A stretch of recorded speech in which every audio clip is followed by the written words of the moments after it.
Hello student, आज का हमारा टॉपिक जो हम आप लोगों के साथ डिस्कस करने जा रहे हैं उसका नाम है इंसॉल्वेंसी अकाउंट यानी कि दिवालिया खाते। स्टूडेंट, जैसा कि आप सभी जानते हैं कि प्रत्येक व्यापारी अपने व्यवसाय को लाभ कमाने के उद्देश्य से संचालित करता है। इसके लिए वह परिश्रम भी करता है, परंतु प्रत्येक व्यवसाय जोखिमपूर्ण होता है, हम सभी जानते हैं। अतः व्यवसाय में लाभ भी हो सकता है और हानि भी हो सकती है। दुर्भाग्यवश व्यवसाय को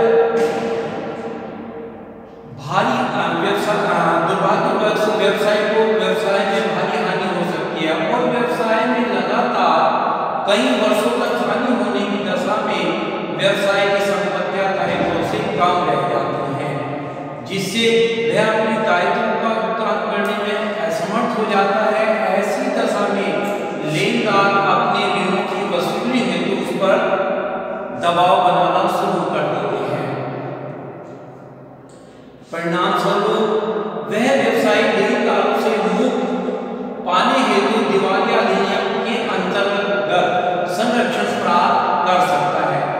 इस नियम के अंतर्गत उसकी संपूर्ण संपत्ति की बिक्री न्यायालय द्वारा युक्त सरकारी अधिकारी की देखरेख में की जाती है एवं संपत्तियों की बिक्री से एकत्रित राशि व्यवसाय के लेनदारों को नियमानुसार वितरित की जाती है।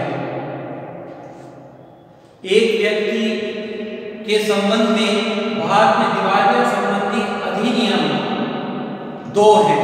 पहला प्रेसिडेंसी टाउन अधिनियम 1909। यह अधिनियम केवल 3 महानगरों मुंबई, चेन्नई और कलकत्ता में लागू होता है और इसे सन 1909 में लागू किया गया। दूसरा प्रोविंशियल इंसॉल्वेंसी एक्ट 1920। यह अधिनियम तीनों महानगरों मुंबई, चेन्नई, कलकत्ता को छोड़कर शेष भारत में लागू होता है।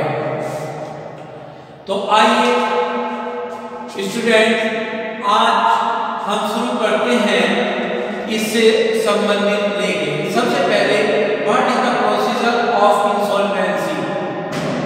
सबसे पहले यदि किसी व्यक्ति को दिवालिया अधिनियम के अंतर्गत दिवालिया की कार्रवाई करनी है तो उसे एक आवेदन पत्र देना होता है और यह आवेदन पत्र वो तभी दे सकता है यदि उसके ऊपर कम से कम 500 रुपए का ऋण हो। तो स्टार्ट करते हैं इसका फॉर्मेट। इंसॉल्वेंसी अकाउंट्स के अंतर्गत जो स्टेटमेंट है, जो इसका फॉर्मेट है, वो डिस्कस करते हैं। So let's start. Statement of affair of mister. जो भी व्यक्ति दिवालिया संबंधी आवेदन कर रहा है उसका नाम as required by the Indian insolvency act. इस फॉर्मेट में आप देख रहे हैं सबसे पहले कॉलम जो है gross liability, second column liability, third expected to date and assets and book value और एस्टिमेटेड टू प्रोसीड। सो यहाँ पे जो लायबिलिटी है, फर्स्ट है अनसिक्योर्ड क्रेडिटर एज पर लिस्ट। इस लिस्ट के अंतर्गत उन्हीं लायबिलिटी को लिखा जाता है जो कि बिजनेस की दृष्टि से अनसिक्योर्ड होती है, अर्थात इनके पास किसी प्रकार की कोई सिक्योरिटी नहीं होती है। सबसे पहले इसमें आने वाली लायबिलिटी में ट्रेड क्रेडिटर्स, व्यापारिक लेनदार, बिल्स पेबल, देय पत्र, बैंक और draft, outstanding expenses and liability for rent, wage, salary in excess of preferential creditor. इन लायबिलिटी का वही हिस्सा आएगा जो अनसिक्योर्ड होगा।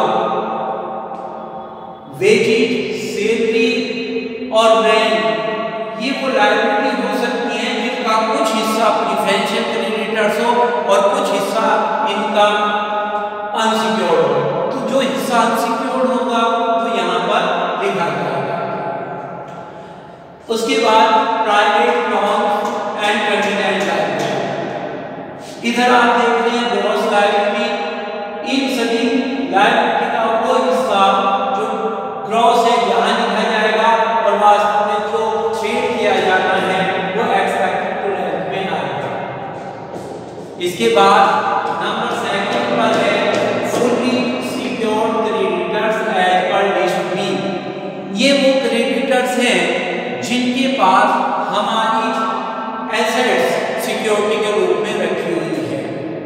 तो यहाँ पर ये क्रेडिटर्स जितने के हैं उसमें से एस्टिमेटेड वैल्यू ऑफ सिक्योरिटी जितने में बिक रही है वो लेस कर दिया जाता है और उसके बाद जो अमाउंट बचती है सरप्लस के रूप में उस पर यदि कोई और लोन है या उस पर सेकंड लायबिलिटी है तो उस अमाउंट को ट्रांसफर कर देते हैं अमाउंट हियर ऑफ टू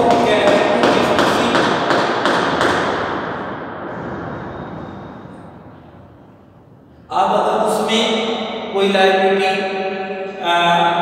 उस पर कोई लायबिलिटी नहीं है तो balance thereof to contra, इस बैलेंस को कॉन्ट्रा के रूप में एसेट साइड में ट्रांसफर कर दिया जाता है।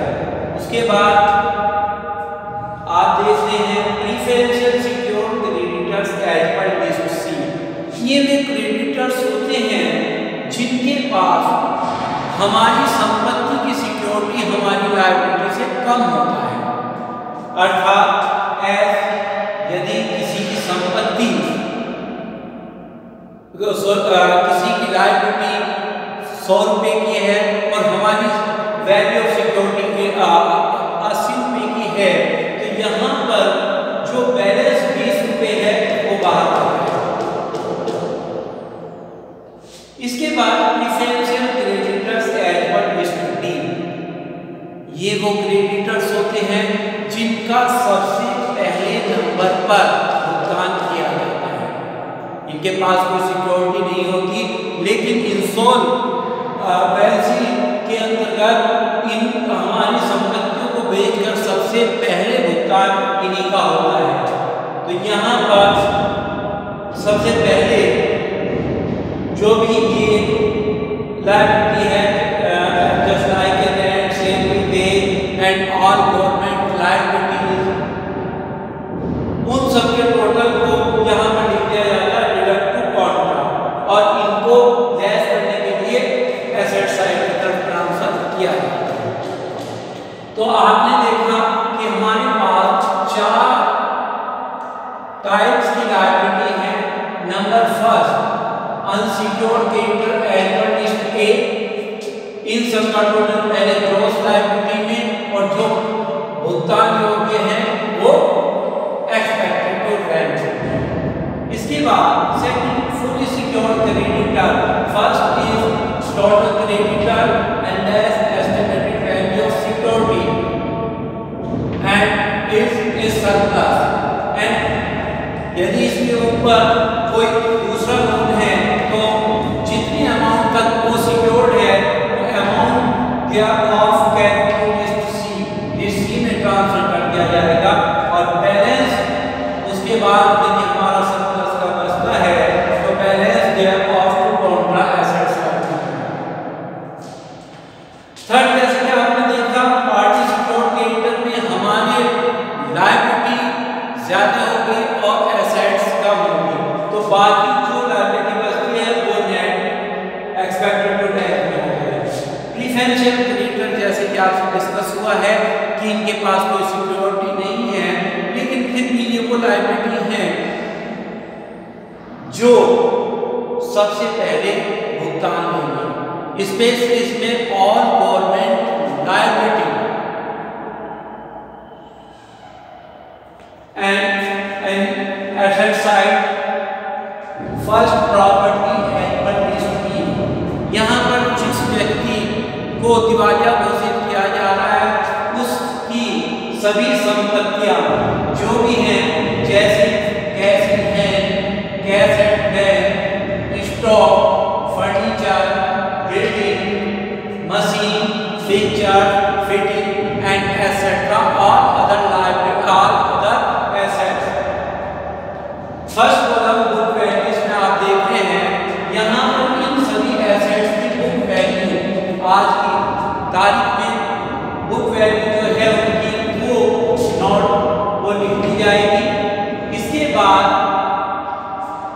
वाले कॉलम में उन संपत्तियों को जिस मूल्य पर बेचा गया वो यहाँ आ जाएंगे। लेकिन बिजनेस की वो एसेट जिन एसेट्स पर लोन लिया है वो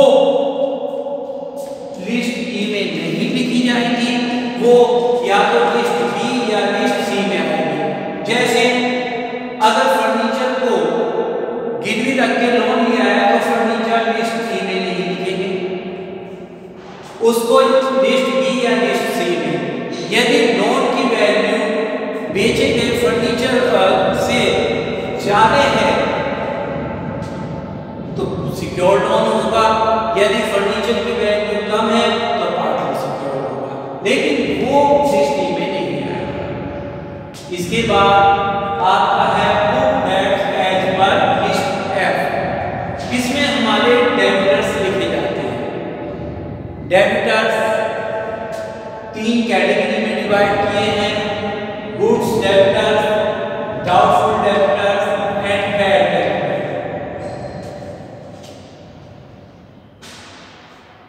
गुड डेबिटर्स वो डेबिटर्स होंगे जिनसे हमें 100% रिकवरी होगी तो उनकी टोटल अमाउंट लिख दी जाएगी। डाउटफुल डेबिटर्स वो होंगे जिनकी 100% रिकवरी नहीं होगी, तो जो वो डेबिटर्स के अमाउंट है वो यहाँ लिखेंगे और जितने उनसे रिसीव हुए वो यहाँ। बैड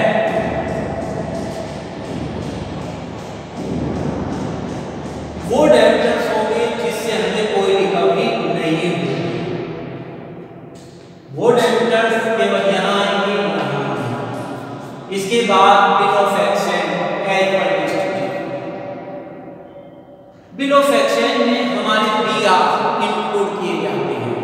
बीआर जितने होंगे वो यहाँ पर आएंगे और उनसे रिकवरी जो है वो यहाँ पर आएगी। इसके बाद इसमें हम सरप्लस कॉन्ट्रैक्ट जो आपको बताया था पहले, यहाँ पर लिस्ट बी से जो सरप्लस एसेट्स का बचाव को यहाँ पर ऐड कर दिया जाएगा। इसके बाद जैसे कि आपको बताया था कि प्रेफरेंशियल क्रेडिटर वो क्रेडिटर्स हैं जो अपनी पेमेंट्स का भुगतान सबसे पहले लेंगे, तो उनका इन संपत्तियों के टोटल में से सबसे पहले उनका भुगतान कर दिया जाएगा डिडक्टेड टू कॉन्ट्रैक्ट के बेस पर। उसके बाद जो अमाउंट बचती है वो सभी उन क्रेडिटर्स के लिए है जो कि शेष रह जाते हैं। और इंसॉल्वेंसी अकाउंट में नॉर्मली एक्सपेक्टेड रैंक का टोटल इधर करेंगे और इधर जो संपत्तियों का टोटल होगा उसमें से ये लेस हो जाएगा। Normally expected to total assets जो होगी उनकी वैल्यू कम होती है और लायबिलिटी ज्यादा है, तो डिफरेंस जो आता है उसे बोलेंगे डिफरेंस एज पर list as. It's called balancing figure. यहाँ पर जो भी संपत्तियों का टोटल है वो यहाँ आ जाएगा और जो भी आप देख रहे हैं लायबिलिटी का टोटल है वो आ जाएगा। लायबिलिटी नॉर्मली ज्यादा होगी और एसेट्स कम, तो जो भी हमारी एसेट्स होगी वो इन क्रेडिटर्स में डिवाइडेड कर दी जाएगी। तो आपने देखा ये स्टेटमेंट ऑफ अफेयर जिसके अंतर्गत एक प्रोसीजर है एक व्यक्ति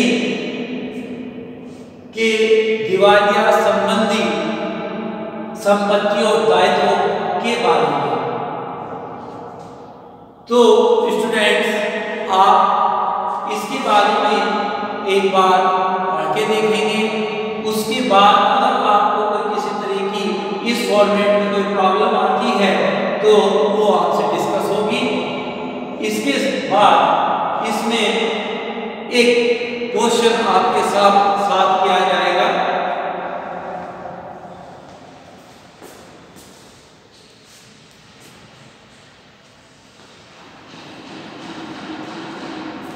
तो स्टूडेंट्स आप लोग इसको ध्यानपूर्वक इसका एक बार अध्ययन करें और अब इसके बाद हम इसका नेक्स्ट क्वेश्चन इसके बाद हम इसका क्वेश्चन कराएंगे। ओके।